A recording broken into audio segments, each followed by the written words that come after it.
کتاب اللہ کی کتاب کو وراء ظہورہم اپنی پیٹھ کے پیچھے کأنہم لا یعلمون گویا کہ وہ جانتے ہی نہیں ہیں۔ آیت نمبر 100 اور 101 یعنی جو میں نے ابھی تلاوت کی یہ والی اور اس سے پچھلی والی آیت سے ہمیں یہ معلوم ہوتا ہے کہ یہودیوں کے 4 فرقے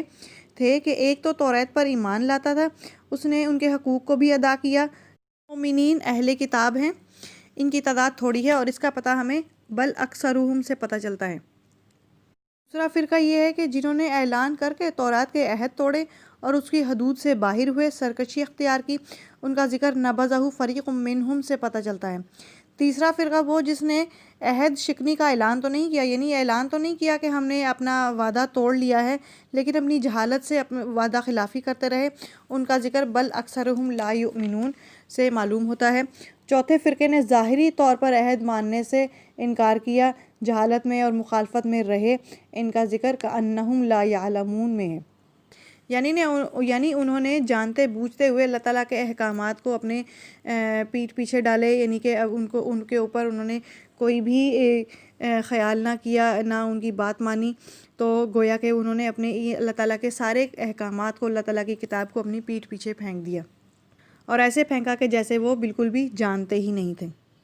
تبعوا ما تتلو الشیاطین اور انہوں نے پیروی کی جو پڑھتے تھے شیطان علی ملک سلیمان علیہ السلام کی بادشاہت میں، وما کفرا اور کفر نہ کیا سلیمان علیہ السلام نے، ولکن الشیاطین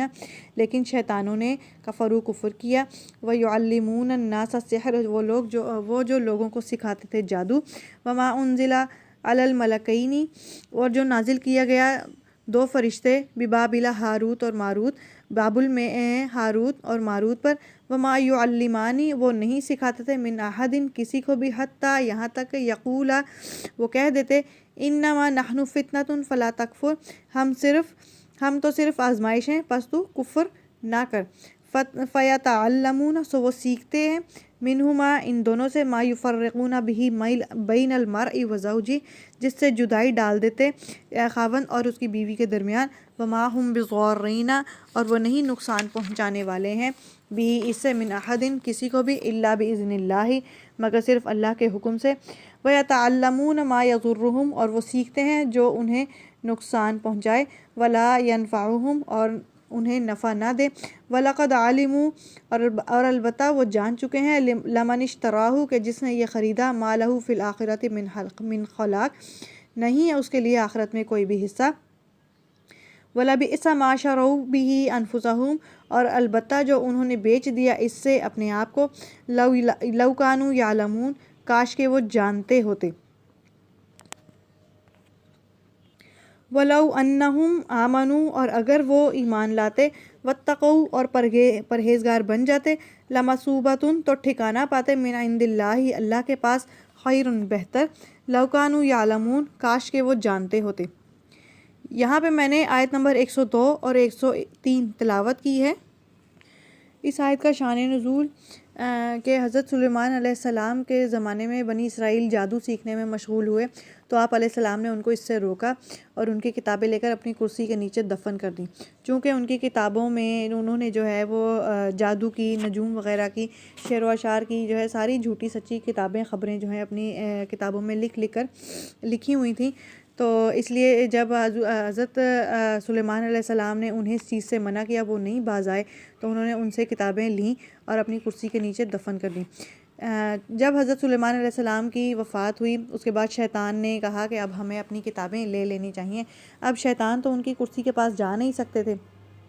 اس لیے انہوں نے انسانوں سے کہا کہ ان کی کرسی کے نیچے جو ہے یہ کتابیں دفن ہیں، ان کی حضرت سلیمان علیہ السلام کی بادشاہت کا راز یہی ہے، وہ انہی علم کے ذریعے ہم پر حکومت کیا کرتے تھے، بادشاہت کیا کرتے تھے، لہٰذا جب انسانوں نے جو ہے کتابیں نکالیں، برآمد ہوئیں تو ان کا جو ہے وہ چرچا ہو گیا اور ہر شخص کی زبان پر یہی ہو گیا کہ حضرت سلیمان علیہ السلام کی حکومت کا راز یہی تھا، اور اسی علم کے ذریعے حضرت سلیمان علیہ السلام جو ہے سلطنت کیا کرتے تھے۔ بنی اسرائیل کے علماء نے تو اس چیز کا انکار کیا، لیکن جہاں جادو کو حضرت سلیمان علیہ السلام کا علم بتایا تو پھر اس کے سیکھنے پر وہ بھی معمور ہو گئے، انبیاء کی کتابیں چھوڑ دی، آپ حضرت سلیمان علیہ السلام کی نبوت کا اعلان کیا اور ان پر ملامت شروع کر دی۔ اور آپ علیہ السلام کو جادوگر کہنے لگے، اور حضرت محمد صلی اللہ علیہ وسلم کے زمانے تک یہ سلسلہ اسی طرح چلتا رہا۔ اللہ تعالیٰ نے حضرت محمد صلی اللہ علیہ وسلم پر حضرت سلیمان علیہ السلام کی حمایت میں یہ آیات نازل فرمائی کہ جادوگری تو یہ کفر ہوتی ہے، یہ تو شیطانوں کا پھیلایا ہوا ہے۔ حضرت سلیمان علیہ السلام اس چیز سے بالکل بری الذمہ ہیں۔ انبیاء تو بالکل بھی کفر سے بری الذمہ ہوتے ہیں، معصوم ہوتے ہیں، وہ کبھی بھی گناہ یا کفر نہیں کرتے۔ کہ یہاں پر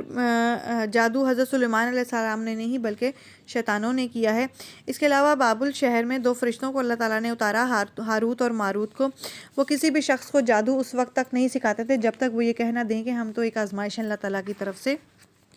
تو اللہ تعالیٰ کہتے ہیں کہ جنہوں نے کفر کیا، جھوٹ بولا، تہمتیں لگائیں، تو ان کے لیے کچھ بھی حصہ نہیں ہے آخرت میں۔ تو کیا ہی برا انجام ہے ان لوگوں کے لیے جنہوں نے اس طرح کیا، نافرمانی کی، جھوٹ بولا۔ تو اگر وہ ایمان لاتے اور پرہیزگاری کرتے تو اللہ تعالیٰ کے ہاں اس کا ثواب پاتے، بہت اچھا انعام ملتا انہیں۔ آیت نمبر 103 تک ہمارا 12واں رکوع مکمل ہوتا ہے۔ وآخر دعوانا ان الحمد للہ رب العالمین۔